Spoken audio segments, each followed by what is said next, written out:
কৃষ্ণ করুণা সিন্ধু দীনবন্ধু জগৎপতে গোপেশ গোপিকাকান্ত রাধাকান্ত নমস্তুতে। শ্রীকৃষ্ণ চৈতন্য প্রভু নিত্যানন্দ শ্রী অদ্বৈত গদাধর শিবাসাদি গৌর ভক্তবৃন্দ। জনিতায় রাধে রাধে। হরে কৃষ্ণ কৃষ্ণ কৃষ্ণ হরে হরে, হরে রাম রাম রাম হরে হরে।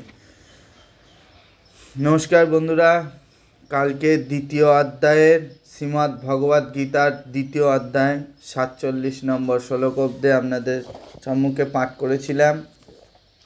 আপনারা ফেসবুক, ইউটিউব থেকে বা যেখান থেকে দেখছেন না কেন, যারা ফেসবুকে দেখছেন তারা একটু ফলো করে দেবেন এবং ইউটিউবে যারা দেখছেন তারা সাবস্ক্রাইব করে চ্যানেলটিকে লাইক করে দেবেন।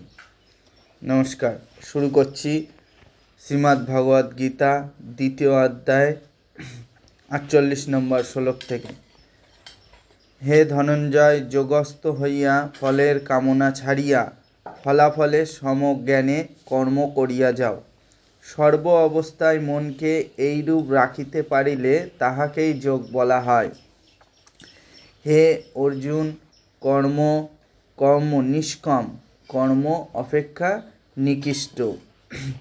অতএব তুমি এই কামনা শূন্য হয়ে সামবৃদ্ধির আশ্রয় লও।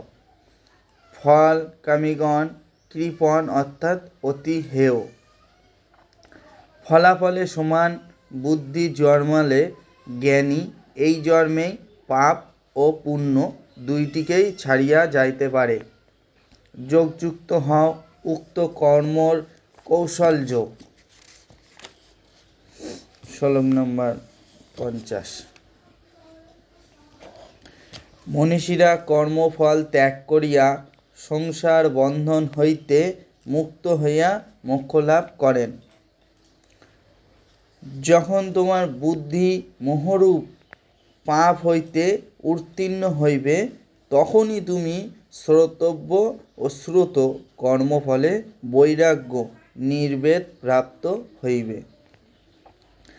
নানারূপ লৌকিক ও বৈদিক কর্মফলের কথা শুনিয়া তোমার বুদ্ধি বিক্ষিপ্ত হইয়া আছে।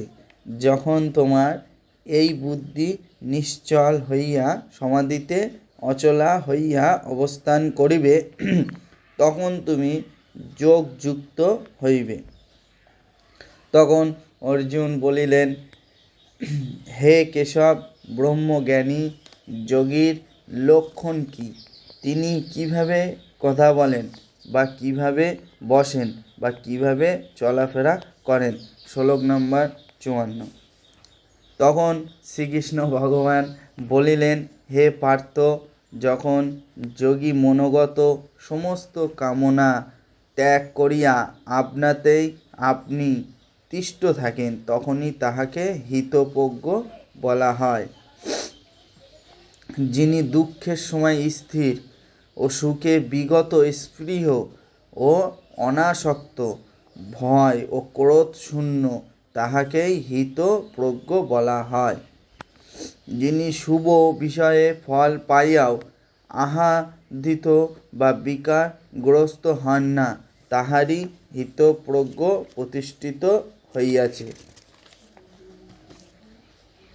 কূর্ম যেমন আপন অঙ্গ সকল সংকুচিত করিয়া নিজ দেহের মধ্যে গুটাইয়া লয়, সেইরূপ যে ব্যক্তি ইন্দ্রিয় সকলকে বিষয় ভোগবস্তু হইতে ফিরিয়া আনিতে পারেন, তাহারই হিতপ্রজ্ঞ হইয়াছে।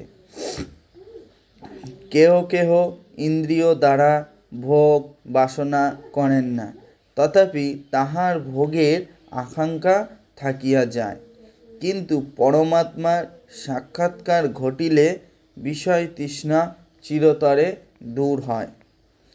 হে অর্জুন, জ্ঞানী ব্যক্তি মোক্ষের যত্ন করিলেও সময় সময় তাহার মনকে বলবান ইন্দ্রিয়ের দ্বারা বলপূর্বক কুপথে লইয়া যায়। যিনি যোগী, তিনি ইন্দ্রিয় সকলকে দমন করিয়া মৎপরায়ণ হইয়া থাকেন। কারণ যাহার ইন্দ্রিয়গুলি বশীভূত হইয়াছে, সেই ব্যক্তি স্থিতপ্রজ্ঞ। নানান কথা চিন্তা করিতে করিতে মানবের মনে সেই আসক্তি জন্মায়। আসক্তি হইতে কামনা, এবং সেই কামনা বাধা পাইলে ক্রোধের উদয় হয়। ক্রোধ হইতে মোহ জন্মায়, আবার মোহ হইতে স্মৃতিভ্রংশ হয়, এবং স্মৃতিভ্রংশ বুদ্ধিভ্রংশ হয়। এই বুদ্ধিভ্রংশে মানব অধঃপথে যায়। যাহার মন নিজ বশে আছে, সেই ইন্দ্রিয়গুলি মনের বশে আছে, তিনি বিষয় ভোগে থেকেও অন্তরে শান্তি লাভ করেন। যাহার মন সদাই প্রসন্ন, তাহার সর্বদুঃখের হানি হয় ও অতি শীঘ্রই বুদ্ধি স্থির হয়।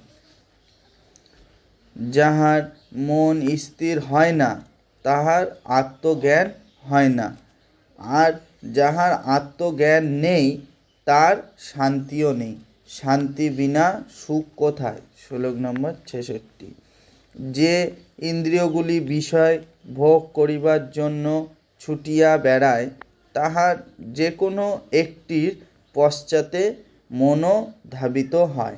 এবং বায়ু যেমন জলে নৌকাকে ডুবাইয়া দেয়, তেমনি উহা মানবের প্রকৃত বুদ্ধিকে হরণ করিয়া নেয়।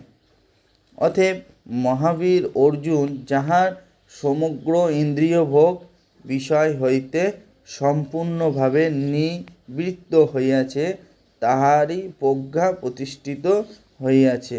জয় নিতাই, রাধে রাধে। হরে কৃষ্ণ কৃষ্ণ কৃষ্ণ হরে হরে, হরে রাম রাম রাম হরে হরে।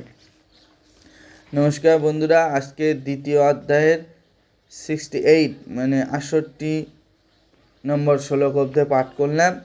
আবার কাল সকালে দেখা হচ্ছে। রাধে রাধে, ভালো থাকবেন, সুস্থ থাকবেন। জয় নিতাই, হরে কৃষ্ণ।